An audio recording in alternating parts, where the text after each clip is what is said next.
Assalamualaikum warahmatullahi wabarakatuh. Sebelumnya terima kasih kepada Ibu Berti atas kesempatannya kepada kelompok F7 Psikologi Industri kelas TIF. Sebelum masuk ke materi, izinkan kami memperkenalkan diri terlebih dahulu dari saya pribadi. Perkenalkan, nama saya Wildan Danayaksa Putra dengan NIM akhir 92. Saya Davana Faria Putra dengan NIM akhir 212. Saya Alvan Nurul Fauzi dengan NIM akhir 201. Saya Muhammad Ubaid Alfaros dengan NIM akhir 207.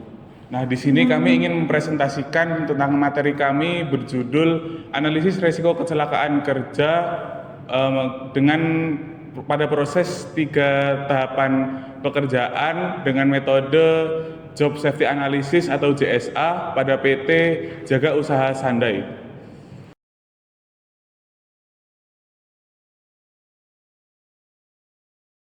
Latar belakang. PT Jaga Usaha Sandai adalah perusahaan konstruksi dalam bidang pertambangan bauksit. PT Jaga Usaha Sandai berlokasi di Kecamatan Sandai, Kabupaten Ketapang, Provinsi Kalimantan Barat.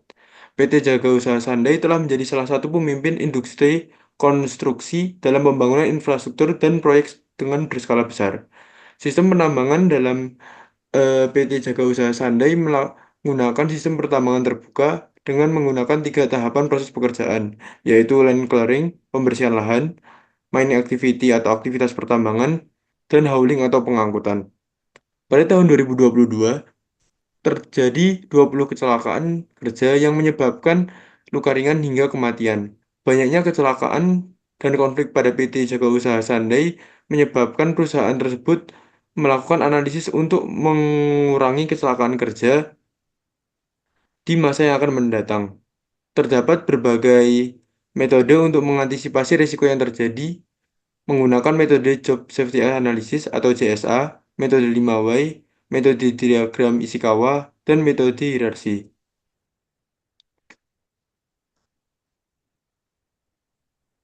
Yang kedua ada rumusan masalah. Yang pertama yaitu ada bagaimana analisis risiko kecelakaan kerja dengan menggunakan metode JSA. Yang kedua, bagaimana analisis risiko kecelakaan kerja dengan menggunakan metode 5Y. Yang ketiga, bagaimana analisis risiko kecelakaan kerja dengan menggunakan metode diagram Ishikawa. Yang selanjutnya ada bagaimana analisis risiko kecelakaan kerja dengan menggunakan metode hierarki. Dan yang terakhir, apa kemungkinan konflik yang terjadi beserta rekomendasi pemecahan konflik tersebut. Yang ketiga ada tujuan. Yang pertama ada melakukan bagaimana analisis risiko kecelakaan kerja pada 3 proses tahapan dengan menggunakan metode JSA. Yang kedua melakukan bagaimana analisis risiko kecelakaan kerja pada 3 proses tahapan kerja dengan menggunakan metode 5Y. Yang ketiga melakukan bagaimana analisis risiko kecelakaan kerja pada 3 proses tahapan dengan menggunakan metode diagram Ishikawa.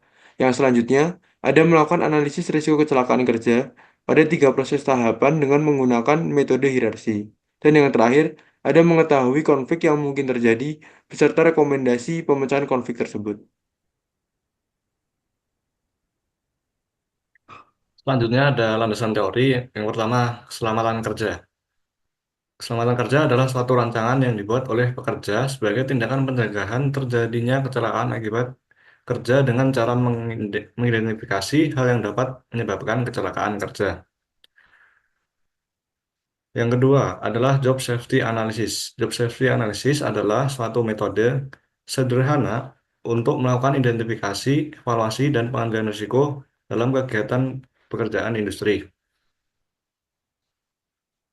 Job safety analysis sering juga disebut dengan job hazard analysis, merupakan salah satu metode yang digunakan dalam melakukan kajian risiko dalam sistem manajemen risiko. Selanjutnya ada 5Y, merupakan sebuah metode untuk mengelola kesalahan, masalah atau cacat untuk membantu memecahkan masalah dan memusatkan perhatian pada usaha penyelesaian masalah. Kemudian ada diagram Ishikawa. Diagram tulang ikan atau fishbone diagram adalah salah satu metode untuk menganalisa penyebab dari sebuah masalah atau kondisi. Kemudian hazard identification risk and control risk control atau hierarki, yaitu kegiatan proses identifikasi bahaya dalam aktivitas rutin ataupun non rutin di perusahaan. Kemudian tujuan mencegah terjadinya kecelakaan kerja dengan meminimalisir terjadinya kecelakaan kerja. Selanjutnya saya akan menjelaskan tentang identifikasi masalah dengan metode Job Safety Analysis atau JSA. Yang nomor pertama, pada tahap pekerjaan line clearing ada izin kerja. Bahayanya pekerjaan tidak termonitor tidak sesuai dengan spesifikasi, konstruksi, dan aturan K3. Risiko pekerjaan bisa salah dan tidak sesuai dengan spesifikasi. Bahaya spesifik pekerjaan lain tidak terkomunikasikan. Penyebabnya cedera akibat tidak memahami prosedur kerja yang aman. Lalu ada tindakan pengendalian, pastikan dibuat permit kerja dan desa sebelum pekerjaan dilakukan. Perjalanan menuju area, jalanan tidak rata dan menanjak. Resiko ekskavator terbalik dan terbalik. Penyebab cedera pada pekerjaan dan kerusakan pada unit. Pengendalian melakukan pemerataan jalan sebelum memasuki area. Yang ketiga ada penggalian. Posisi kerja berada dalam radius swing ekskavator dan menaruh tanah hasil galian di dekat bibir galian. Tadi bahayanya. Sekarang risiko pekerja terkena swing bucket ekskavator dan materi galian runtuh. Penyebabnya cedera serius akibat swing bucket dan pekerja tertimbun. Pengendaliannya, pastikan tidak ada pekerja yang berada dalam radius ekskavator dan pastikan tanah galian ditempatkan minimal 1 meter dari bibir galian sesegera mungkin. Tanah galian dipindahkan ke area disposal. Yang kedua ada mining activity. Pertama ada perjalanan menuju area muatan. Ada terdapat blank spot pada titik tertentu berupa tanjakan atau turunan dan juga tikungan pada saat menuju area muatan. Risiko tabrakan antar unit, penyebab cedera pada pekerja dan kerusakan pada unit. Pengendalian, pastikan rambu-rambu terpasang pada area memiliki blind spot. Gunakan klakson saat akan menanjak atau menikung pada area blind spot. Kedua ada bahaya permukaan jalan menjadi sangat licin setelah hujan. Risiko dump truck kehilangan kendali dan menabrak unit lain atau safety berm. Untuk penyebabnya cedera pada pekerja dan kerusakan pada unit. Pengendalian melakukan perawatan jalan menggunakan grader dan menimbun area genangan dengan pasir atau tanah. Ketiga ada debu yang sangat tebal pada saat panas terik. Untuk bahayanya pandangan menjadi terbatas dan menabrak unit lain atau safety berm. Resiko penyebabnya ada cedera pada pekerja dan kerusakan pada unit. Pengendaliannya ada melakukan perawatan jalan dengan menyiram jalan menggunakan water truck, menghidupkan lampu rotari pada malam hari. Untuk selanjutnya ada bahaya driver yang melaju melebihi batas kecepatan maksimal pada area muatan yaitu 40 km per jam. Untuk risikonya tabrakan antar unit. Untuk penyebabnya cedera pada pekerja dan kerusakan pada unit. Pengendaliannya melakukan penyuluhan dan menetapkan sanksi terhadap pelanggaran dan pastikan setiap pekerja mengikuti arahan P5M setiap sebelum bekerja. Yang selanjutnya ada bahaya sering terdapat warga yang melintas jalan area muatan. Risikonya tabrakan dengan warga dan untuk penyebabnya cedera pada pekerja atau warga bahkan meninggal dan kerusakan pada unit. Pengendaliannya memasang rambu-rambu dilarang melintas bagi warga pada area tambang dan melakukan penyuluhan kepada warga mengenai larangan melintas di area tambang. Ketiga ada tahap hauling. Yang pertama bahayanya ada sering terdapat warga yang melintas jalan hauling.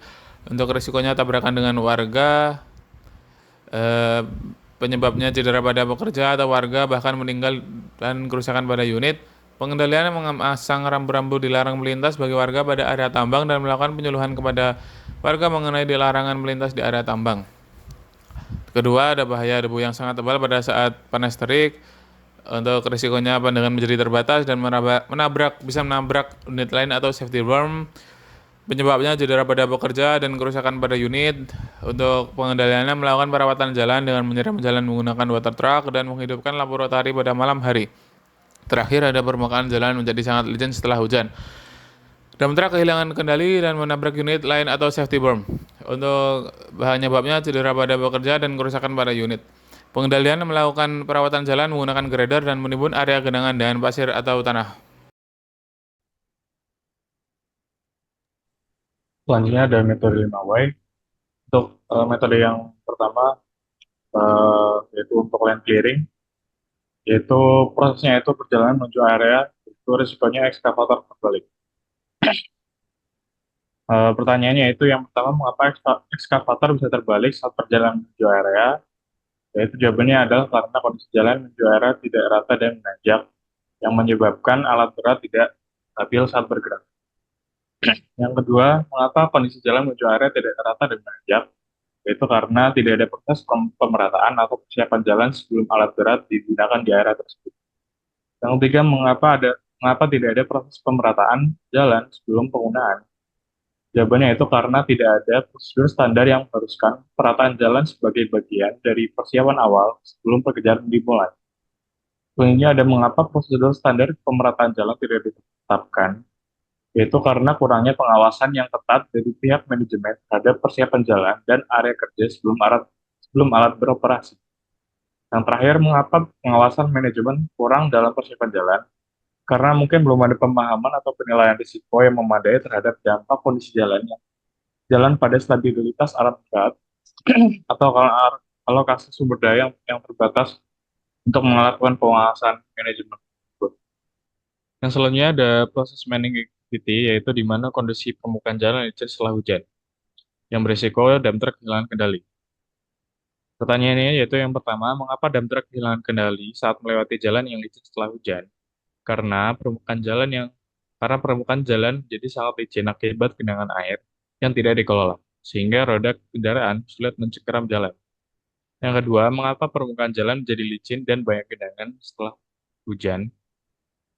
Karena tidak ada prosedur yang memastikan perawatan jalan seperti grading atau penimbunan setelah hujan untuk memperbaiki kondisi permukaan.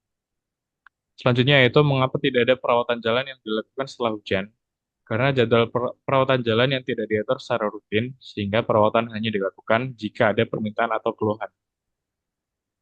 Selanjutnya, mengapa perawatan jalan tidak dijadwalkan secara rutin? Karena prosedur manajemen risiko belum sepenuhnya mencakup tindakan antisipasi terhadap perubahan kondisi jalan akibat cuaca buruk. Yang terakhir, mengapa prosedur manajemen risiko tidak memasukkan kondisi cuaca sebagai faktor? Karena mungkin belum ada penilaian risiko terstruktur yang mempertimbangkan cuaca sebagai variabel penting dalam keselamatan. Yaitu proses yang ketiga ada hauling, di mana warga melintasi jalan hauling yang berisiko warga bertabrakan pada alat berat. Pertanyaan yang pertama yaitu mengapa terdapat risiko tabrakan antara kendaraan hauling dan warga?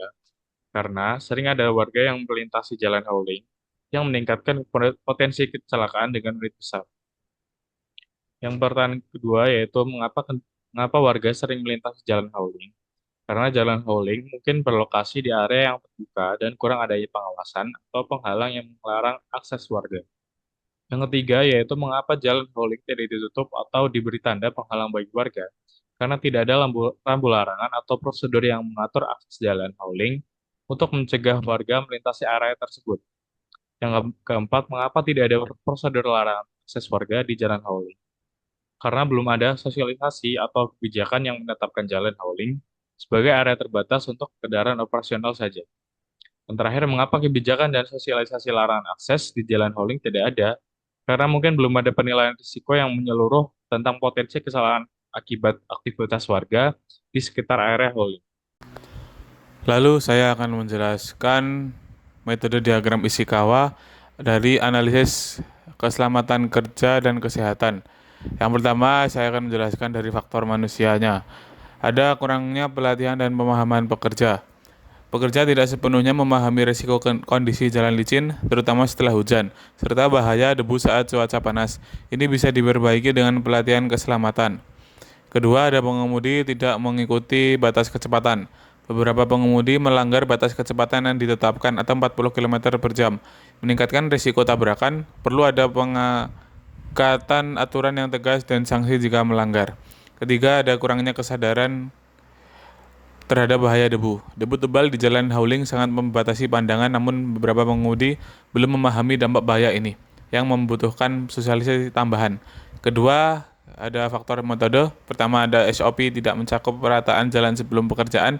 Prosedur operasional standar atau SOP saat ini belum mengatur perataan jalan sebagai bagian dari persiapan sebelum pekerjaan, sehingga pekerja seringkali mengabaikan kondisi jalan yang berisiko. Kedua, tidak ada prosedur khusus untuk penanganan kondisi cuaca. Tidak ada panduan yang jelas tentang tindakan untuk menghadapi kondisi jalan licin atau debu tebal saat cuaca panas, sehingga pengendalian debu atau pemadatan jalan sering diabaikan. Ketiga, ada kurangnya SOP larangan akses bagi warga. SOP belum mencakup larangan yang efektif bagi warga untuk tidak melintasi area hauling, yang meningkatkan risiko kecelakaan. Perlu ada kebijakan larangan yang jelas dan diterapkan di lapangan. Ketiga, ada faktor material atau peralatan. Tidak ada grader untuk perawatan jalan licin. Tidak tersedianya grader menyebabkan jalan tetap licin setelah hujan. Meningkatkan resiko kecelakaan, menambah grader bisa mengurangi resiko ini. Kedua, tidak ada water truck untuk pengendalian debu. Ketiadaan water truck membuat debu tetap tebal saat cuaca panas, yang mengurangi jarak pandang dan meningkatkan risiko tabrakan. Penggunaan water truck sangat diperlukan. Yang ketiga, ada kurangnya tanda batas di bibir galian. Tidak adanya tanda batas di dekat bibir galian mengakibatkan pekerja atau peralatan yang terpapar risiko tanah runtuh. Perlu ada tanda batas minimal 1 meter dari bibir galian. Keempat ada faktor lingkungan. Cuaca panas yang menyebabkan debu tebal. Saat cuaca panas, jalan hauling sangat berdebu, yang mengurangi jarak pandang dan meningkatkan risiko kecelakaan. Penyiraman rutin dengan water truck bisa mengendalikan debu ini. Ketiga, ada jalan licin setelah hujan. Kondisi jalan menjadi sangat licin setelah hujan karena kurangnya perawatan. Hal ini meningkatkan risiko kehilangan kendali, terutama pada dump truck. Perlu ada jadwal perawatan jalan setelah hujan. Yang ketiga, ada lokasi jalan hauling dekat dengan pemukiman. Karena jalan hauling berdekatan dengan pemukiman warga, sering ada warga yang melintasi area ini, meningkatkan risiko tabrakan dengan unit alat berat. Perlu ada rambu larangan dan penyuluhan kepada warga. Lanjut, saya akan menjelaskan metode hierarki pada 3 tahapan pekerjaan ini. Sebelumnya, ini adalah tabel klasifikasi risk rating yang ada risiko dan severity-nya, probability-nya dari level 1 sampai 5, risiko severity-nya ada di tabel seperti ini, dari risikonya level 1 sampai 5, severity dari low sampai extreme. Di sebelahnya ada tabel penjelasan kategori risk rating-nya dari kategori extreme, high, medium, dan low. Lanjut ke analisis pengendalian risiko pekerjaannya. Yang pertama ada pekerjaan di land clearing, potensi jalan yang menanjak dan tidak rata menuju lahan, risiko ekskavator terguling atau terbalik. Dalam penilaian risiko, probability-nya 3, severity 3, risk rating high.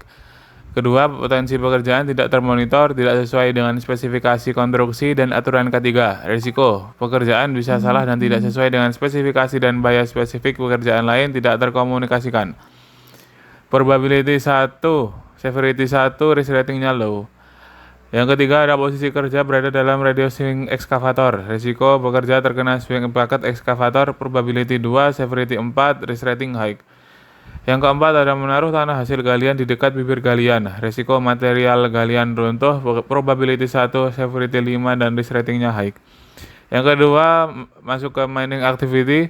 Pertama ada jalan sempit dan terdapat turunan atau tanjakan menuju tempat muatan. Resikonya dump truck tabrakan atau bersenggolan pada area tanjakan atau turunan. Probability-nya 3, severity 3, dan risk rating high. Kedua ada permukaan jalan sangat berdebu pada saat panas terik. Resikonya pandangan menjadi terbatas sehingga dump truck bisa menabrak unit lain atau pembatas jalan. Probability 3, severity 2, risk rating-nya berderet. Ketiga ada permukaan jalan menjadi sangat licin setelah hujan. Risikonya dump truck kehilangan keseimbangan sehingga bisa terjadi tabrakan, terguling, atau near miss. Probability-nya 4, severity 2, dengan risk rating-nya high. Yang keempat ada driver melebihi batas kecepatan maksimal 40 km per jam. Risikonya dump truck bisa mengalami tabrakan. Probability-nya 4, severity-nya 3, dengan risk rating-nya high. Yang kelima ada sering terdapat warga yang melintasi area tambang. Risikonya terjadi tabrakan antara driver dengan warga. Probability-nya 1, severity-nya 4, dengan risk rating high. Lanjut ke yang nomor 3, ada tahapan proses pekerjaan hauling. Yang pertama ada potensi banyak warga melintas area jalan hauling dengan risiko terjadi tabrakan antar driver dengan warga. Probability-nya 1, severity-nya 5, dengan risk rating-nya high. Yang kedua ada jalan berdebu saat panas. Risikonya pandangan menjadi terbatas sehingga dump truck bisa menabrak unit lain atau pembatas jalan. Probability-nya 3, severity-nya 2, dan risk rating moderate. Yang terakhir ada jalanan sangat licin setelah hujan. Risikonya dump truck kehilangan keseimbangan sehingga bisa terjadi tabrakan, terguling, atau near miss. Dengan probability 4, severity 2, dan risk rating 2. Dan risk rating high. Nah, kita lanjut ke pengendalian risikonya. Yang pertama ada potensi jalan yang menanjak dan tidak rata menuju lahan. Pengendalian risikonya melakukan pemerataan jalan sebelum memasuki area. Tingkat risikonya sebelum pengendalian ada high dan tingkat risiko sesudah pengendaliannya moderate. Yang kedua, pekerjaan tidak termonitor tidak sesuai dengan spesifikasi konstruksi dan aturan K3. Pengendalian risiko, pastikan dibuat permit kerja dan JSA sebelum pekerjaan dilakukan. Dan laksanakan ketentuan tambahan K3 dan pastikan permit masih berlaku. Risiko sebelum pengendaliannya low dan sesudah pengendalian juga low.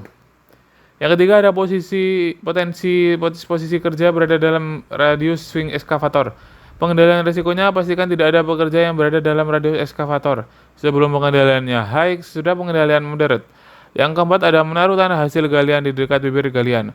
Ada pengendalian risikonya pastikan tanah galian ditempatkan minimal 1 meter dari bibir galian dan sesegera mungkin tanah galian dipindahkan ke area disposal. Sebelum pengendaliannya high, sudah pengendaliannya low. Yang kelima ada jalan sempit dan terdapat turunan atau tanjakan menuju tempat muatan. Pengendalian risikonya menjaga jarak antar dump truck atau minimal 50 meter dan membunyikan klakson saat akan melakukan manuver atau memundurkan dump truck dan melakukan pelebaran jalan. Sebelum pengendaliannya ada high dan sudah pengendaliannya moderate. Lanjutannya nomor 6 ada permukaan jalan sangat berdebu pada saat panas terik.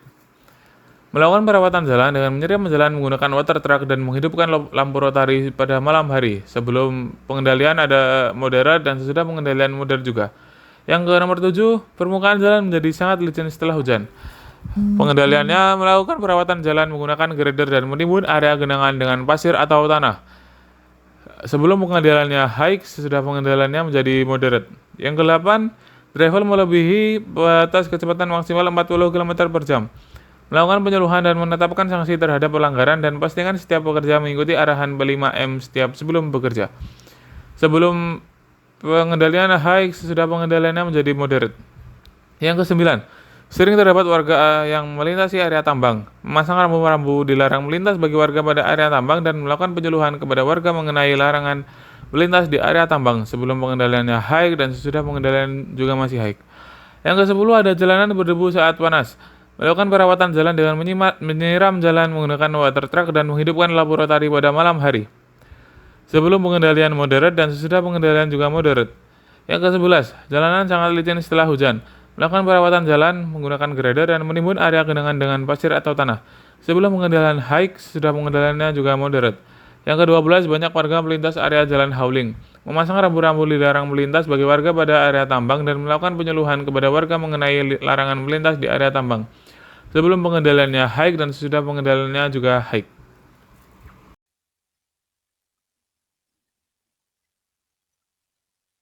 Selanjutnya ada analisis konflik yang mungkin terjadi. Yaitu yang pertama dengan produksi dan ketiga. Konfliknya itu pengabaian prosedur keselamatan atau ketiga di area land clear untuk mengejar target produksi. Penyebabnya yaitu fokus produksi pada pencapaian target membuat pekerja tercenderung mengabaikan keselamatan.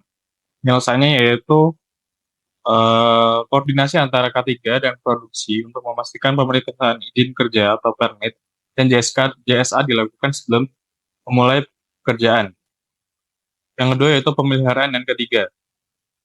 Konfliknya yaitu jalan tidak rata dan licin di area kerja menyebabkan risiko alat berat terguling. Penyebabnya yaitu kurangnya pemeliharaan jalan menuju area kerja. Penyelesaiannya yaitu menjadwalkan pemeliharaan jalan rutin, terutama setelah hujan dengan melibatkan tim K3 dan pemeliharaan. Yang ketiga yaitu antara K3 dan logistik. Konfliknya yaitu warga yang sering melintasi area tambang menimbulkan risiko kecelakaan dengan alat berat. Penyebabnya yaitu kurangnya pengawasan dan sosialisasi kepada warga tentang bahaya melintasi area kerja, serta kurangnya lampu larangan pada titik-titik tertentu. Yang ketiga yaitu antara K3 dan HRD. Konfliknya yaitu kurangnya kepatuhan pekerja terhadap konstruksi K3 seperti area radius swing ekskavator yang diabaikan.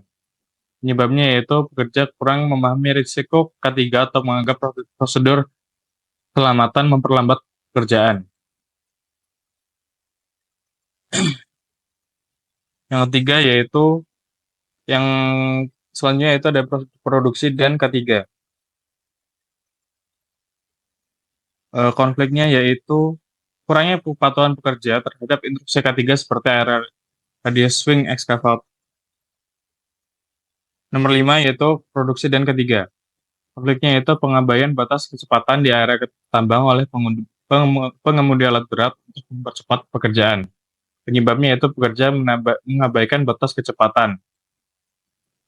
Solusinya yaitu kolaborasi K3 dan produksi untuk melakukan sosialisasi tentang pentingnya kepatuhan batas kecepatan dan menerapkan sanksi bagi yang melanggar. Selanjutnya yaitu ada produksi dan pemeliharaan. Konfliknya yaitu debu tebal saat cuaca panas mengganggu pandangan dan meningkatkan risiko kecelakaan antar unit. Penyebabnya itu kurangnya perawatan jalan untuk mengendalikan debu tebal, karena water truck tidak selalu tersedia. Solusinya yaitu pemeliharaan dan K3 perlu berkoordinasi untuk menyediakan water truck secara rutin untuk menyiram jalan. Selanjutnya yaitu K3 dan manajemen. Konfliknya yaitu keterbatasan anggaran untuk alat keselamatan dan perawatan jalan yang memadai. Penyebabnya yaitu manajemen memprioritaskan anggaran pada produksi dan efisiensi biaya, sementara K3 membutuhkan anggaran untuk pengadaan peralatan keselamatan dan pemeliharaan jalan. Solusinya yaitu mengadakan alokasi anggaran tahunan khusus untuk kebutuhan K3 yang disetujui oleh manajemen. Selanjutnya adalah K3 dan HRD. Konfliknya itu adalah penegakan aturan K3 bagi pekerja yang sering dilanggar seperti tidak memakai APD lengkap. Penyebabnya itu beberapa pekerja enggan memakai APD penuh karena merasa tidak nyaman atau menganggapnya tidak penting di konflik tertentu. Solusinya yaitu HRD dan K3 perlu memperkuat penegakan aturan APD dengan mengadakan sosialisasi rutin terkait pentingnya APD. Selanjutnya ada logistik dan K3. Konfliknya yaitu terbatasnya stok APD saat permintaan meningkat di area tambang yang berisiko tinggi. Penyebabnya yaitu logistik kadang kurang memperkirakan stok APD saat produksi meningkat atau saat ada peningkatan risiko di area kerja. Solusinya yaitu K3 dan logistik perlu berkoordinasi untuk memastikan ketersediaan stok APD.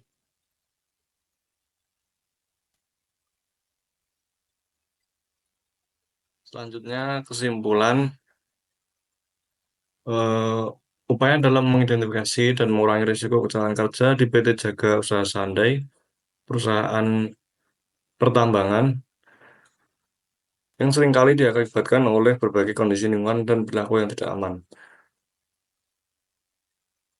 Dapat disimpulkan bahwa yang pertama, analisis JSA menunjukkan kegiatan dengan risiko dan dampak kecelakaan tertinggi terdapat pada mining dan hauling. Risiko kecelakaannya adalah tabrakan dengan warga yang dapat menimbulkan cedera pada warga dan atau pekerja bahkan meninggal dengan kerusakan pada unit. Yang kedua, metode 5W menjelaskan kecelakaan yang sering terjadi dan penyebabnya. Kelalaian perusahaan dan sikap tidak peduli menimbulkan kecelakaan pada proses land clearing, hauling, dan mining activity. Yang ketiga, faktor manusia, metode, material, mesin, dan lingkungan memiliki hubungan satu sama lain yang menjadi penyebab kecelakaan kerja pada PT Usaha Sindai. Yang keempat, metode hierarki digunakan untuk menganalisis bahaya yang mungkin terjadi selama melakukan land clearing, hauling, dan mining activity. Terlihat bahwa banyak kegiatan yang memiliki tingkat bahaya high yang berarti perlu tindakan dan pengawasan ketat dalam kegiatan tersebut. 5. Konflik yang terjadi mayoritas berasal dari internal perusahaan, terutama pada divisi K3 yang berperan penting dalam menjaga dan menerapkan prosedur keselamatan kerja. Untuk menyelesaikan masalah tersebut, diperlukan koordinasi dan kolaborasi antar elemen perusahaan dalam menyelesaikan masalah kecelakaan kerja pada perusahaan.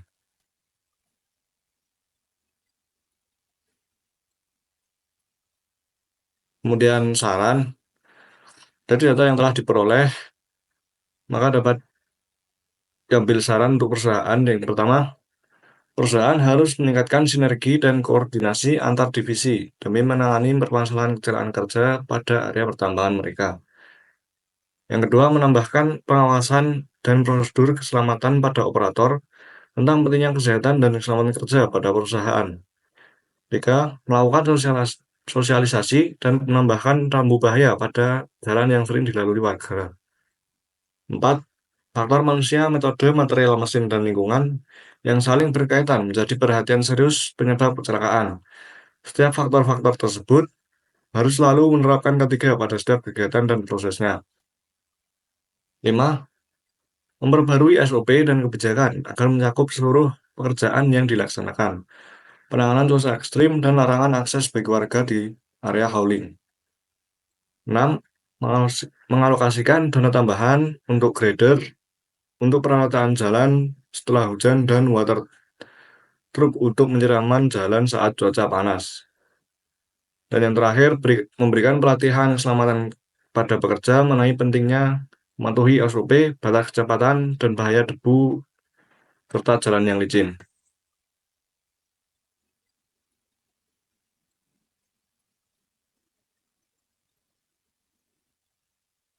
Cukup sekian dari kelompok F7. Apabila ada kesalahan, kami mohon maaf yang sebesar-besarnya. Sekian, terima kasih. Wassalamualaikum warahmatullahi wabarakatuh.